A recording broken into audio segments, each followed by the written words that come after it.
Hi there, I'm Krystyne Cheever, and welcome to the All Friends Cabaret. It's the show that connects you. Well, tonight we are here to be inspired and to be uplifted by the lovely Reverend Marion Skeete, who's here to talk to us about her book.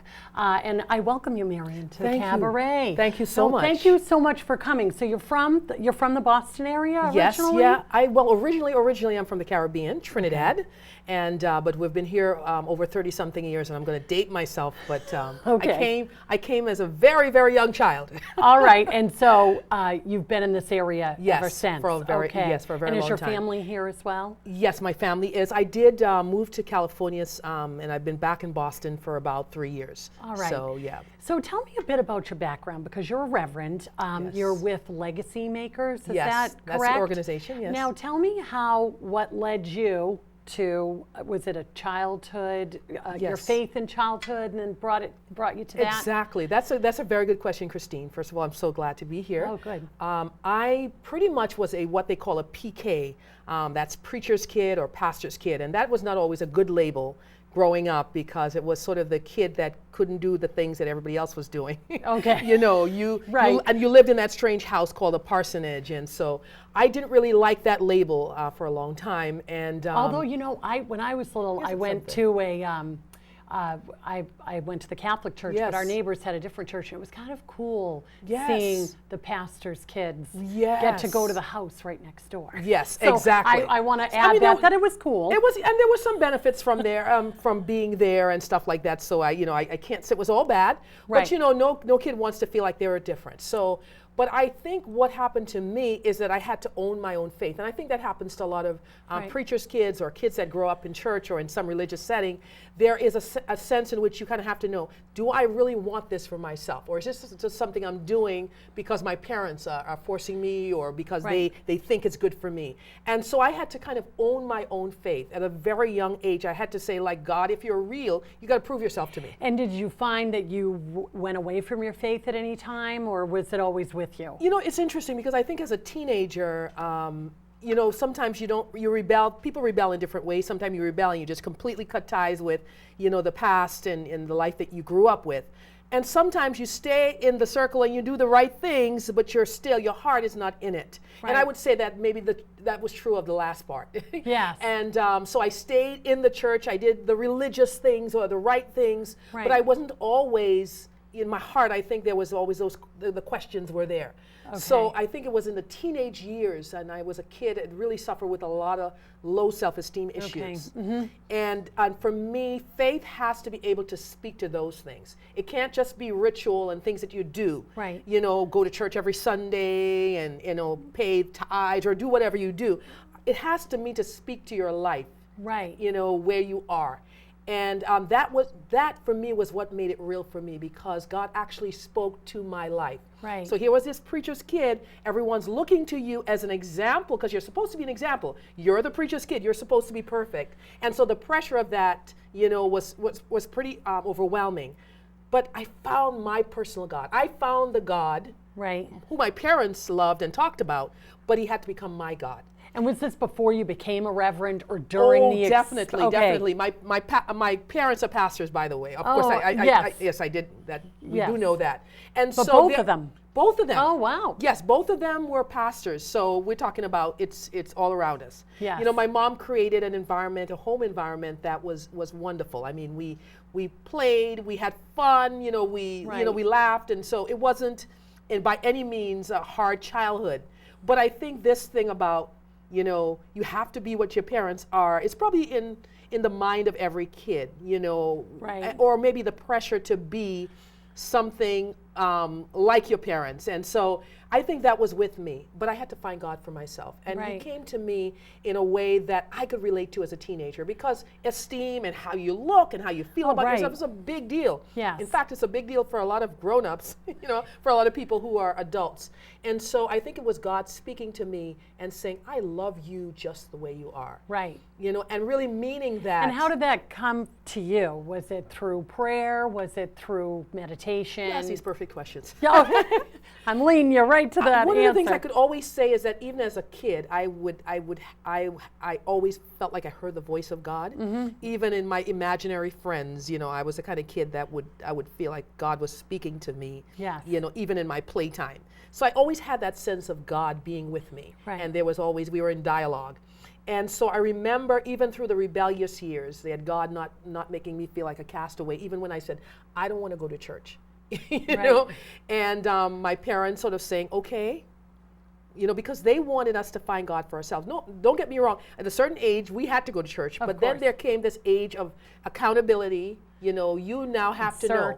Searching yourself. Exactly. Right? And they wanted it to be real for us. I didn't know it at the time, but I looking back, they wanted it to be real for us. So for me, it was that day when I didn't go to church because I couldn't relate to the people at church. I felt they were strange. I felt they didn't understand me. And I was in this little bubble, in this little place where I just didn't feel good about myself. I didn't fit in. And actually it was interesting because we had just relocated or come to the United States. So there was this cultural shock that I was going through as a kid. New culture, new people, in a sense, and now redefining my faith, was a tough thing for a teenager, as you could only imagine. And so I remember staying home that day at church and looking at myself in the mirror and not feeling good about myself. And I remember God saying, do you know I love you just the way you are? If you didn't change, if you never changed and never become what... And you heard that voice. I heard that voice. Because I've always heard the voice. But this time the voice wasn't telling me to go to church. The voice wasn't even telling me to change. It was actually saying, I love you just the way you are. That's nice. But as I've heard it said, God loves us just the way we are, but He loves us so much that He wants to change who we are and to become a better person. And that's what happened. I think the journey began for me. Well, I have to say, your public speaking comes natural because I could just sit here and listen to you.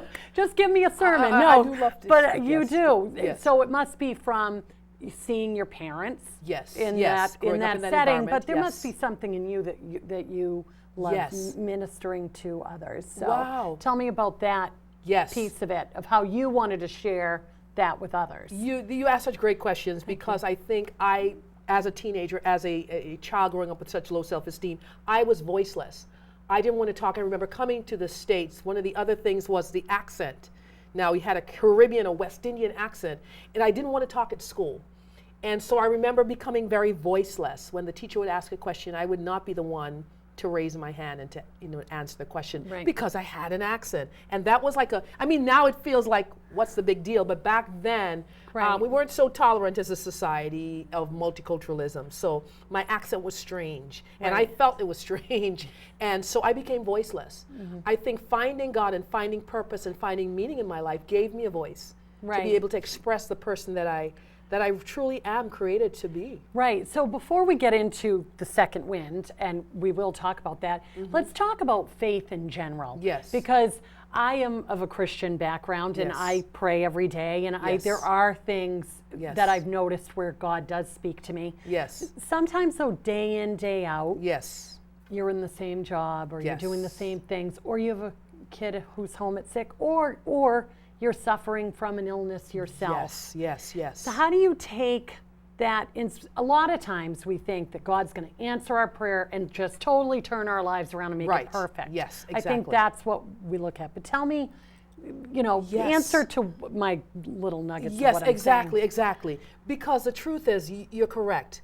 The God that I serve, the God that I've come to know, is the God who is with you in the struggle. I mean, Jesus came to the earth and He walked among us, right? And he became, he became human. And He didn't come to a nice posh area of town. He actually came to the slums. Okay, so it tells me not that He has anything against rich people, but He tells me that He wants to go to the lowest common denominator of society. And because He understands at best, even when we are rich and powerful in that, at best, we all need help. At best, we don't know when we're going to die. You know what I mean? We don't have as much control as we would like to think that we do.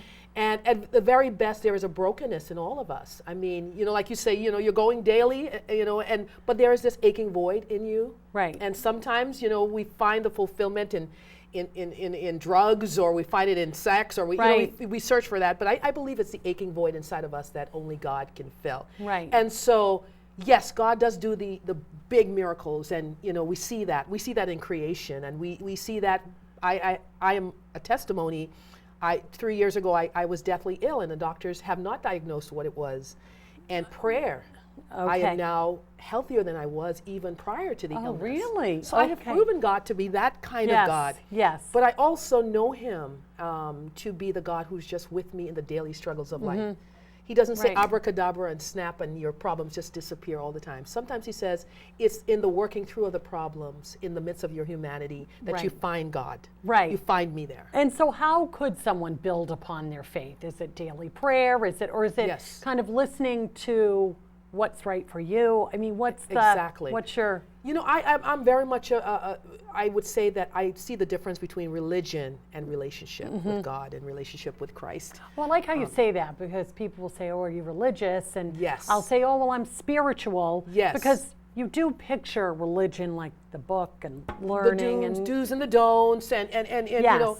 And there's good religion, and religion is not a bad thing at all. Right. But it's generally a human-made attempt to find order and structure in our life and meaning. And it was a few years ago, I used to cantor at a Catholic church. Yes. And I'd go Sunday nights at 5:30. Yes. And I'd sing. And I remember one of the women, the Eucharistic minister, she goes, even on days I don't feel like coming here, sometimes just sitting and being quiet. And that is stuck. That was like 20 years ago she said that to me. And I think some days I don't feel like, if I don't make it to Mass, but I go and I get something out of it. Yes. Well, Krystyne, you asked that question exactly. I mean, the difference between religion and relationship with God or relationship with Christ. I mean, like any other relationship, human relationship, the people that mean a lot to you, the relationship has meaning not because, okay, I'm going to come because you want me to come, and I'm going to do these things. Going to do it out of rope. I'm going to do these things because I'm obligated to you. I mean, obligation is important, and all of that stuff, and commitment is important. But you want a relationship where you can just be you, with that person, and know that you're loved, know that you're accepted. Right. Know that, on that day that person can encourage you and say, Krystyne, I know you don't feel good about yourself right now, but I love you anyway. Right. And so give me an example of who you've ministered to and what you're currently doing as a reverend. Okay. I have an organization called Legacy Makers, as you talked about, and we believe in the fact that human beings are placed on this earth to create legacy, so that when you leave, that there is something that a mark of God. And there were 3 points of the legacy, right? Yes, so Legacy Makers,